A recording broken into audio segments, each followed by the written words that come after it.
Everybody, I just wanted to do a quick video here to just go over some of the basics on the test that you'll see next week, which will be Tuesday or Wednesday, which will cover the first unit here in government, which took us quite a while to get through.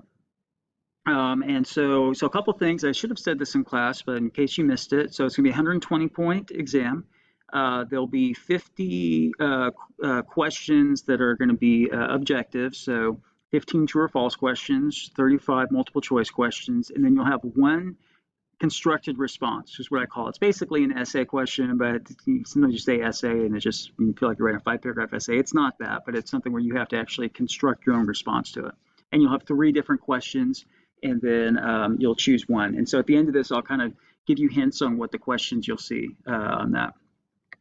So first of all, I've shown you guys this before, but for any unit that we're using, I post as much as I can into a folder on Google Classroom. I try to keep that folder towards the top from the week that we are in.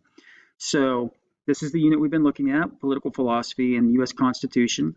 I've been putting all of my PowerPoints in there as well, so you can take a look at these again if you need to. The more important thing is the unit plan. So I put that at the beginning, and that is the study guide for the test. Okay, so I give you that always right away at the beginning of the unit.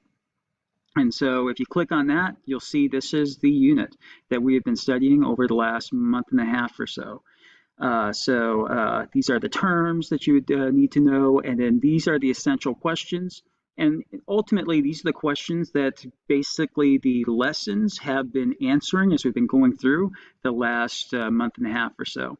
And then for your constructive response, I'll be taking questions from this. And so I'll show you that in a second. So just framing very quickly what we've done over the last month and a half is really we've looked at the basics of government, and then we took a look at the foundations of the U.S. government through really the two founding documents, right? The Declaration of Independence and the U.S. Constitution. So the first thing we start with is basics, right? What actually is a government? What is a state? What is the purpose of government? And we kind of started looking into the social contract and really took a look at what does social contract mean, and then how has that been interpreted? And we especially took a look at Thomas Hobbes and John Locke and how they both had totally different views of what the purpose of government is and what that social contract was. Then from there, we looked at different systems of government. And through systems, remember, we're looking kind of more geographically where that power is. There's 3 systems: unitary, confederate, or federal.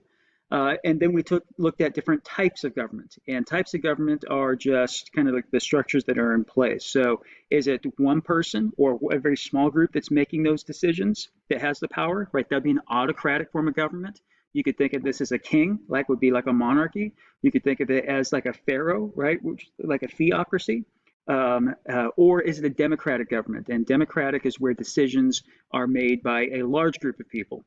And with democratic governments, it's really 2 different categories: a direct democracy, where all citizens vote on all issues, or republic, where citizens vote for representatives and then they make the decisions. So we looked at that. And then we did a quick look at just how our understanding of government has evolved over time through different thinkers and different documents. So we looked at Plato, we looked at Locke, Hobbes, Montesquieu, the Enlightenment thinkers. We also looked at some of the documents going from even the 10 Commandments to the Magna Carta to the English Bill of Rights. All of these things have had influence over the development of our government. So that's where we started. That was the first thing that we did, was just the basic principles and just some general political philosophy. And then from there, we looked at early America before our Constitution. And the main focus was really the Declaration of Independence, but there's also some historical context with that as well. So we looked at the causes that led to the American Revolution, right? So, we talked about, lots of different grievances that the colonists had, but one of the biggest, they believed that their rights were just being violated.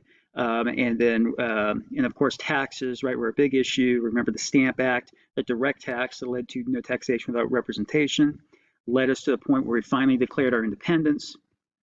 And so with this, we spent a good amount of time looking at the ideals of the Declaration of Independence. If you go back to that folder, you'll see the presentation that I had with those ideals. I'd suggest kind of taking a look at that again.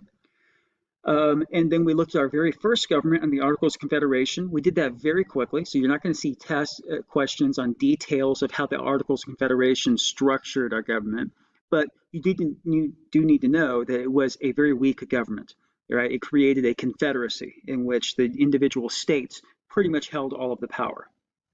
And eventually we got to kind of a crisis point and where the nation was just kind of falling apart. We really weren't a nation. It was 13 different nations doing their own thing.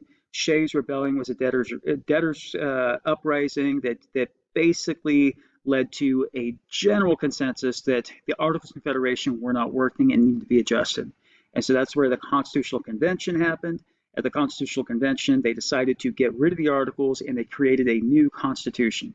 And so with that, we looked at some of the compromises. So just know some of the basic compromises related to the legislative branch, to the executive, how that was going to work. Slavery, right, was a huge issue. So you get the 3/5 compromise and in the slave trade compromise as well. So that was that second part of the unit. And then the last thing we've been focusing on the last couple of weeks, that really the heart of the unit, is looking at looking at the Constitution and in some depth. And so what do we do with the Constitution, right? You should know, first of all, basically what are some of the principles of the Constitution, right? Limited government, popular sovereignty, federalism, separating the powers, right? And having them have checks and balances on each other.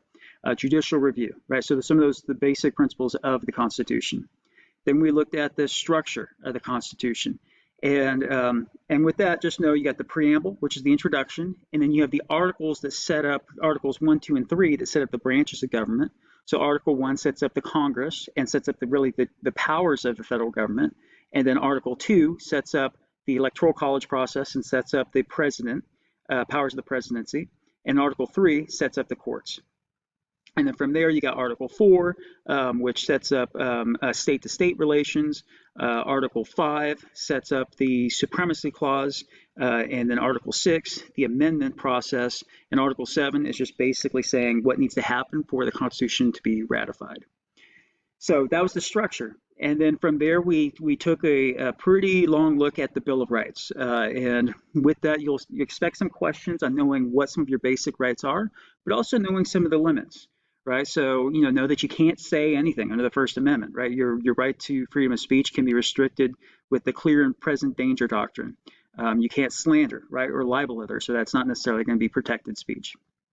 So know some of the basic limits that we talked about with our rights, and so you'll see that also in the folder in Google Classroom. And then the last thing we looked at was powers of the federal government versus the state governments, right? So basically we took a little bit more in-depth look at federalism in general, which is spelled out in the Constitution in a couple different areas. So just on this, it's really going to be more about definitions. So know that you have delegated powers, or powers that are given to the federal government.